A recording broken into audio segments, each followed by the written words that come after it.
Invest in your leadership and business skills at AUA 2023 with the new AUA Institute for Leadership and Business track.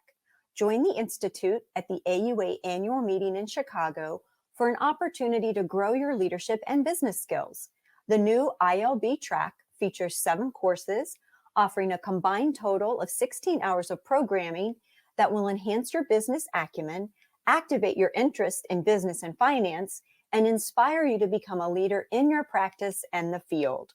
To accommodate the robust schedule of AUA 2023, each of the 7 live courses will be recorded for access on demand after annual meeting. Resident discounts are available. Visit auanet.org/AUA 2023 to learn more and add the ILB track to your registration.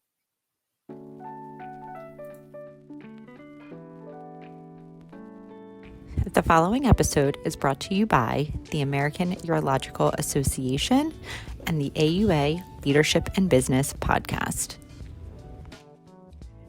Welcome to the AUA Leadership and Business Podcast, where urologic professionals experience the practical application of business acumen essential to successfully navigating today's rapidly changing business environment. I am Dr. Jennifer Miles-Thomas, and in today's episode, we will discuss organizational leadership and how to get involved. Joining me today for our discussion is Dr. Jaspreet Sandhu. Dr. Sandhu is an attending urologist at Memorial Sloan Kettering Cancer Center in New York City. He has been involved in multiple leadership roles outside of his institution, and particularly within the National AUA, where he chairs the Practice Guidelines Committee, and within the New York section of the AUA, where he is on the executive board and is in the progression to be the president of the section. Welcome, Dr. Sandhu. Thank you, Jennifer. Dr. Miles-Thomas, it's a pleasure to be here. Well, thank you for joining us. So you are very active, you are very busy. And some of our listeners, the AUA is a fairly large organization. So can you kind of back up and talk about just how you became involved with the AUA and the organizational activities? Sure. I mean, that's a good question and very pertinent for some of our younger members who are actually applying to a lot of things right now. Now, when I first started, I was not at my own institution. I went to a newer institution, which, as you know, has a lot of fellowship trained urologic oncologists. I am not a urologic oncologist, so I had to reach out beyond my own institution. And one of the things that I always liked as a resident is getting involved with the AUA national meeting and reviewing things for them, abstracts, et cetera. So I thought that would be a very good way to get started, and I did. So basically, we have a few people that I was able to reach out to and ask them how I get involved. And somebody told me to just volunteer. So I just started volunteering. And basically, by volunteering, I mean, so if you know somebody in a leadership role at the AUA, just reach out to them. I happen to know the secretary of the AUA at the time, so I was like, how do I get involved? He's like, you want to get involved? We'll get you involved. So, you start initially by, grading abstracts and so forth, some simple things. Then you put your name in as a volunteer for certain committees, you get involved with committees, and then ultimately what happened to me is as you get better known within your section, folks at the section level will start to approach you. And as that happens, it's actually relatively straightforward. If you're interested, opportunities will come to you. And at some point, you will have to reach out. You will have to apply for some things. And the AUA makes that very easy. The leadership program being a prime example. I mean, I was part of that class over a decade ago now. But all those guys, at the time, it was a smaller class. You're limited in terms of how far out you were from practice.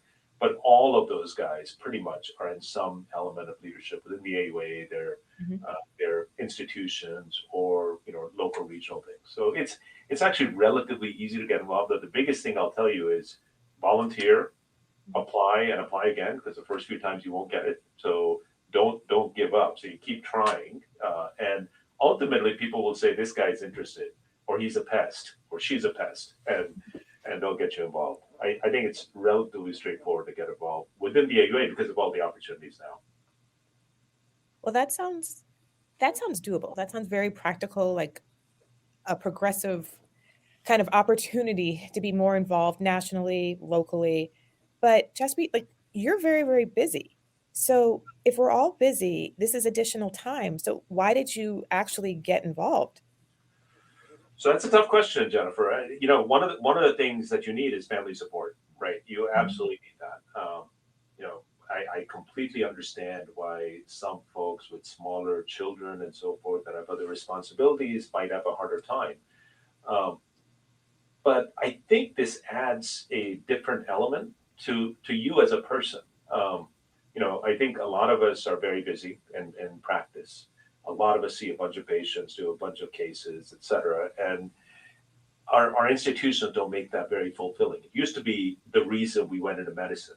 Now, unfortunately, for most of us, that is a reason for burnout, actually, more than fulfillment. So we need other things. And one of the things that I found that actually leads value to my career, my life, is getting involved in things that are outside my institution. And especially some of these leadership roles, you get to meet people that you would never meet otherwise. And you get to do things that you would never do otherwise. And some of these things actually, come back, and it's very fulfilling. I mean, I think one of the things I truly enjoy is our practice guidelines committee work. It's actually it's good stuff. I mean, I don't do much of it. Our AUA staff is phenomenal. So that's the other well kept secret is you can get involved, but there's a lot of people helping you. So when you do work at the AUA, it's not you. It's you're just pretty much the face, and it's a lot of other people at the AUA, for example, the practice guidelines committee director and staff do most of the work. Aaron Kirkby and all those folks, they do the work, and we just get the credit for some silly reason. But it's very fulfilling. That to me is one of the reasons that actually makes my job fun. And the friendships. I mean, you meet other people. You're limited in terms of who you meet, and nowadays even more so with Zoom and structured places. You don't even see your colleagues anymore as much as you used to, simply because of the necessary issues with current medicine. But this is a way of getting out.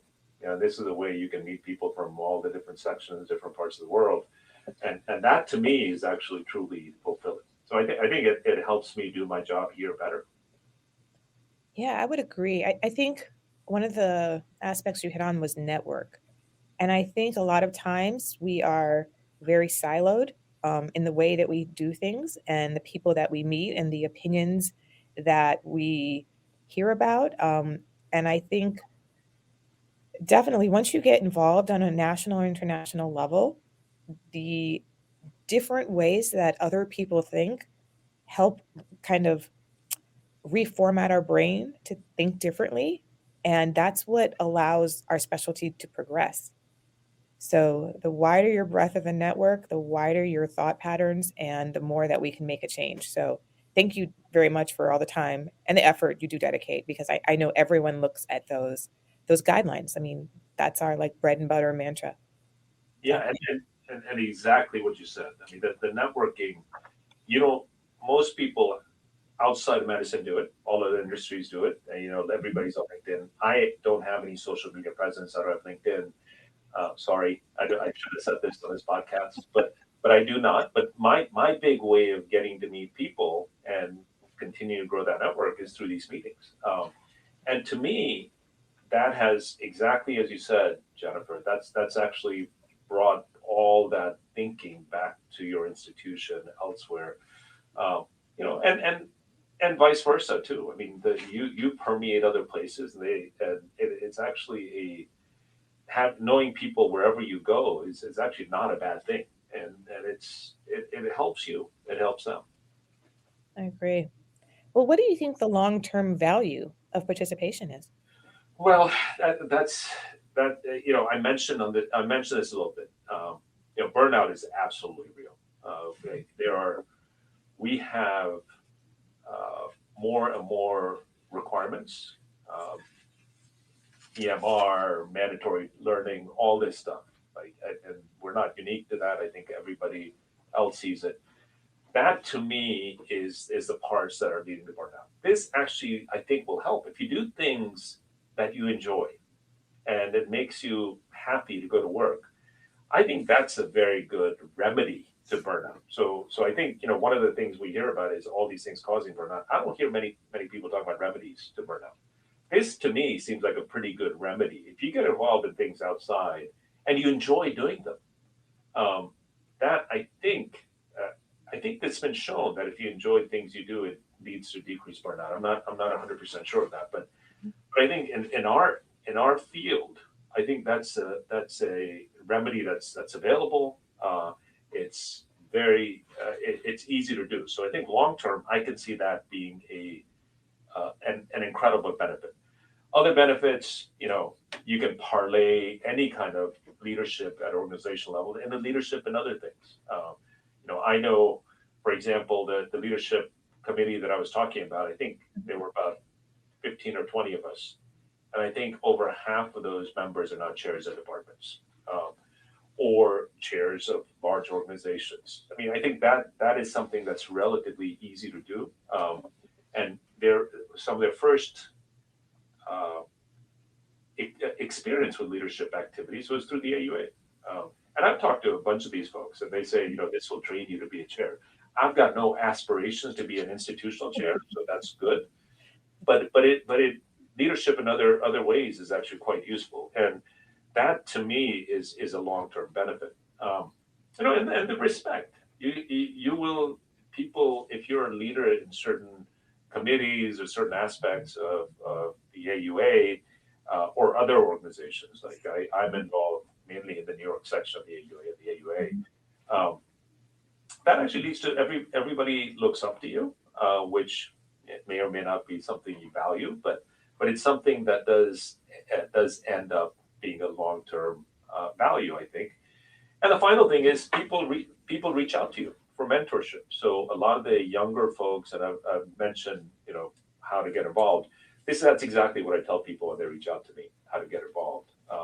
Because you can be a mentor to people, and the other way around too. I mean, you can find mentors within the AUA. So if you're involved in, say, a committee, say you're involved in the Education Council or something, some of those folks there are people you've heard about or looked up to, and now you meet. And then you realize, hey, this is pretty cool. This is a person I really wanted to talk to, and now I can. And they're happy to talk to you. So a lot of this mentorship is organic. A lot of it just happens. But some of this you have to strategize. So you have to get into certain committees to meet the right people so that you have the right mentors. So it goes both ways. I mean, I think the long-term value here is you have mentors that you can count on, and you can give mentorship advice to younger people, which helps you, become a more fulfilled person, for lack of a better term. I know I've used that phrase a lot recently, but I think at least today.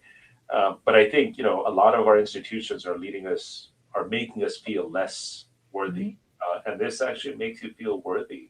You're actually doing good, and people appreciate it.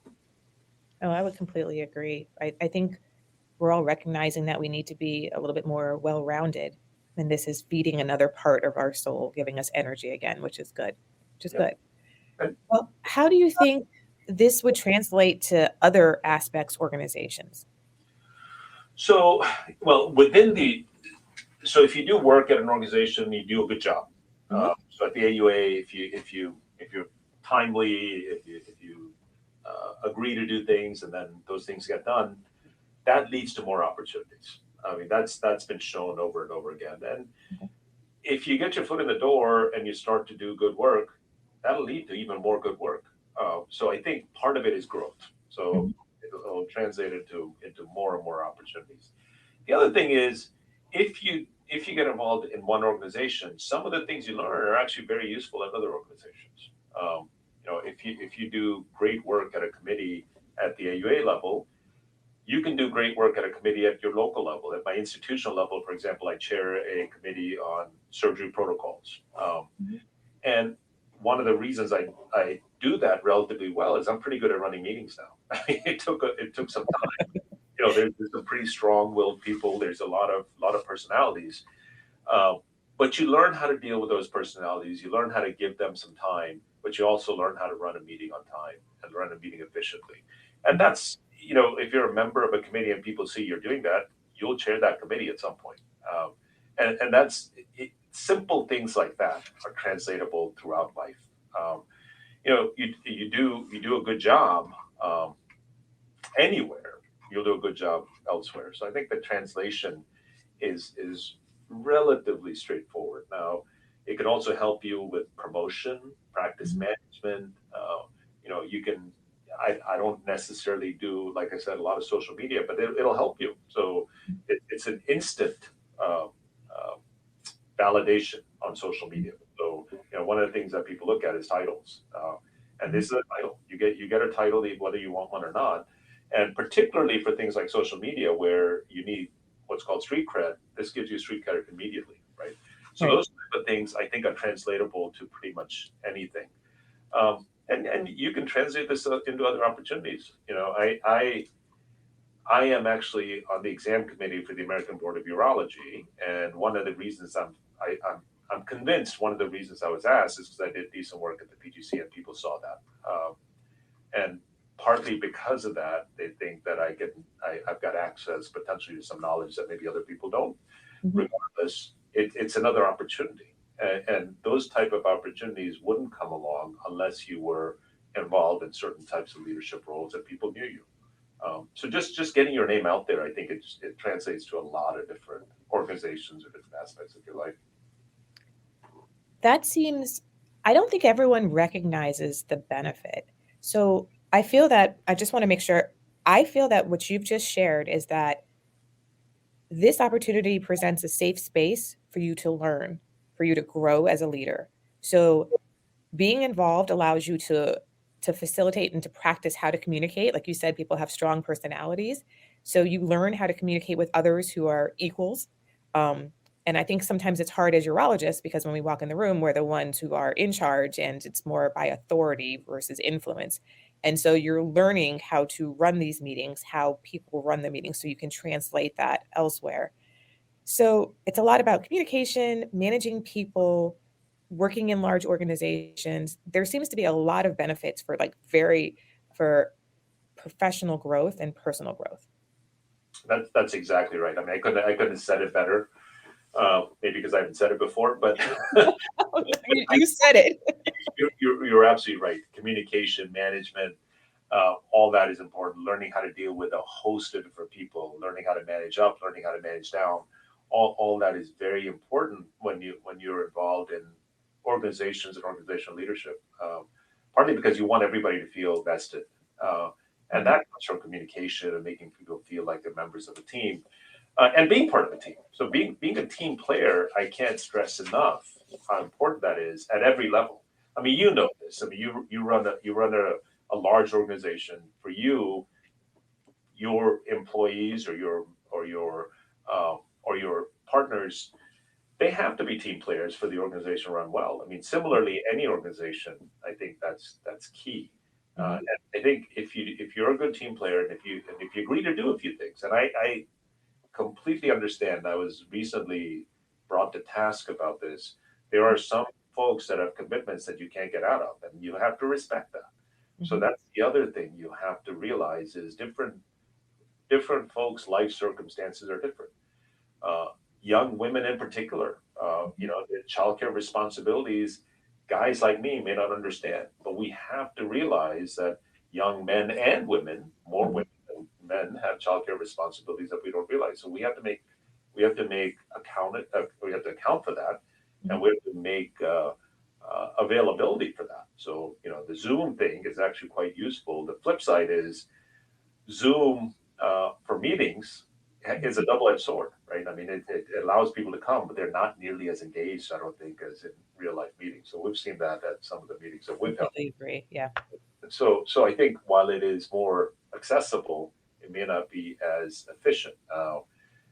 That being said, you have to balance both of those. So that's where leadership comes in. You have to realize some people may not be as efficient, partly because of life circumstances, but you need them. and you have to grow them, and you have to get them through this part of their life, this phase of their life, until they do end up becoming, ultimately they are leaders. So I think some of this you learn as you do this, and some of this I learn when I talk to people. You wouldn't. I never knew some of the difficulties faced by some folks until they brought them to me, and that and it's not like I was trying to be hard or things like that. Just some people do not have never been told this. So you get exposure to, as you stated earlier, you get exposure to a broad um, uh, thinking pattern, which I think very important. Well, this is very insightful. So, how would someone get involved? What programs does the AUA have? So I've mentioned the AUA leadership program a few times, and the reason I mentioned that is because I'm now on the board of the AUA New York section, and we actually have to vet applicants for the New York for the leadership program. That program, just that one program at the AUA level for folks. So this is not for trainees. This is for AUA members who are less than 15 years out from training. So somewhat on the young side, who want to get involved in leadership and have shown an aptitude for leadership. So you do have to have, you would have to have done a little bit to get to the leadership program. So maybe this isn't how you initially get involved, but this is a way to get involved in organizational leadership. Is if you're interested, reach out to people within the section, apply for the AUA leadership program. And if you're selected, it's a 2-year program, and it's a phenomenal program. I mean, I know I did it, like I said, I think it was I can find out. It was class of 2011. So it was over 10 years ago. So it was a long, long time ago. But it's evolved. Some of it's evolved, some of it's the same. One of the big advantages of the leadership program is that the AUA every year at the national meeting, they have a leadership reception where all the different classes come together. It's a who's who. I mean, you meet people that they're like, I didn't know you were part of the leadership program. It's actually a very, very cool thing. Talk about building your network. This is how you build your network. So if you're interested in that, that is absolutely a way to do it. The other way, if you're not maybe up to that level or that much, if you don't have as much experience or exposure to leadership activities, is to volunteer for committees or panels at the AUA. So like I said, I reached out to, I happen to know the secretary of the AUA when I first started working, and I reached out to him, and he gave me an opportunity to grade some abstracts. So that's just a start, right? Now I'm the abstract team leader, and I've been that way for the last 5-10 years. So it's a little bit more work, but it's a start. So you start with whatever you can. So if folks ask you to be on a panel, if they ask you to be on a review panel for an AUA guideline, for example, you might think that's nothing. You might think, this is just more work that I've got to do in addition to, signing out my charts. But people see that. So if you accept a review panel invitation, you review a guideline, which is a lot of work, you review a guideline, you give comments, the guideline folks see that. And they're like, hey, this person did a good review. Maybe we should invite him or her to be part of this panel. So the next time you apply for panels, the AUA has gotten much more inclusive about this. So now our particularly for the PGC role, which I have much more say over, we actually send out invitations to anybody to apply. So it's incredibly inclusive. So everybody can apply. We vet people after that point. But one of our vetting things is, what has this person done? So if this woman's been involved in, she's actually reviewed 3 guidelines for us. She should absolutely be on a panel, and she's done it. She's an expert. She does good work. So things like that, it just builds up your CV a little bit, builds up your street cred, like I was talking about. But with that, get more opportunities. So it all starts with volunteering. So you have to volunteer to do that. The AUA actually sends out invitations for committees. If they send them out, volunteer for those committees. If you're interested in something, you should try to do that. The other thing that I might not have mentioned before, you might not get what you want initially. In fact, it's rare for somebody to. So when I signed up for when I did the leadership program, I applied twice. First time I was starting out. So that's okay. Don't take that as a black mark. There's lots of very strong people around the country and the world. That just means, maybe somebody was a little stronger that year, or maybe they're looking for somebody else. It's like college applications. You don't know. And I wouldn't worry about it. If you don't make it, or if you don't get accepted the first time, try again. It's actually not that big a deal to keep trying again. And I wouldn't take any of this stuff personally, because if you do, you'll fail once and that's it. So don't take any of this stuff personally. You just have to keep trying. Find a mentor. Find a mentor at your institution, or if not at your institution, others within the AUA. You can find a mentor within the FPMRS community if you do that, and urologic community, urologic oncology community if you do that, PEDS community if you do that. So, I mean, at the national meetings, find somebody. Say, hey, listen, I'm interested. How do I do this? I mean, I came on the board because one of the board members and I were flying out somewhere to the AUA, I think it was. We were on the same plane, and he's like, so what do you see yourself doing? I was like, I wouldn't mind doing what you're doing, right? or something like that. That cheeky, but I was like, so how do we get involved? Then he talked me through it. He's like, I'll keep your name and I'll keep you in mind. So just the fact that you mention it to people shows interest. So showing interest is key. Volunteering is also very, very important. And the other thing is, if you do volunteer, do a good job at your primary job, right? Mm-hmm. So your institution is not going to let you do a lot unless they value you. So, one of the things, and I talked about burnout and all this stuff before. You have to burn out a little bit before you don't. So you have to do a decent job at your institution where they say, hey, this guy's good, or this woman is good. We should value her and give her the opportunity to rise. So some of this is institutionally driven. Minority, I'd say, is institutionally driven. Most of it is driven by you. So your institution can put you up for leadership roles. Some institutions are better than others at promoting their people, but you can promote yourself. So at my institution, for example, it was just me, which is fine. I have no problems with that. It's just different institutional philosophies. But you have to read the room, figure out what kind of philosophies there are, where you can get involved, and get involved. Bottom line, show interest, volunteer, and don't give up. If you do those three things, I don't see how you won't be involved with it. Certainly the AUA and other organizations. Well, that's great advice. Well, thank you so much for your time. So thank you officially, Dr. Jaspreet Sandhu, for your expertise and your time today. And thank you, audience, for joining us on the AUA Leadership in Business podcast.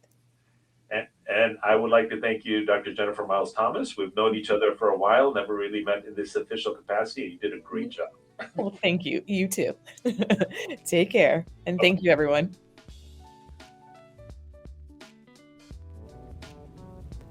Thank you for listening to this episode from the AUA Leadership in Business podcast.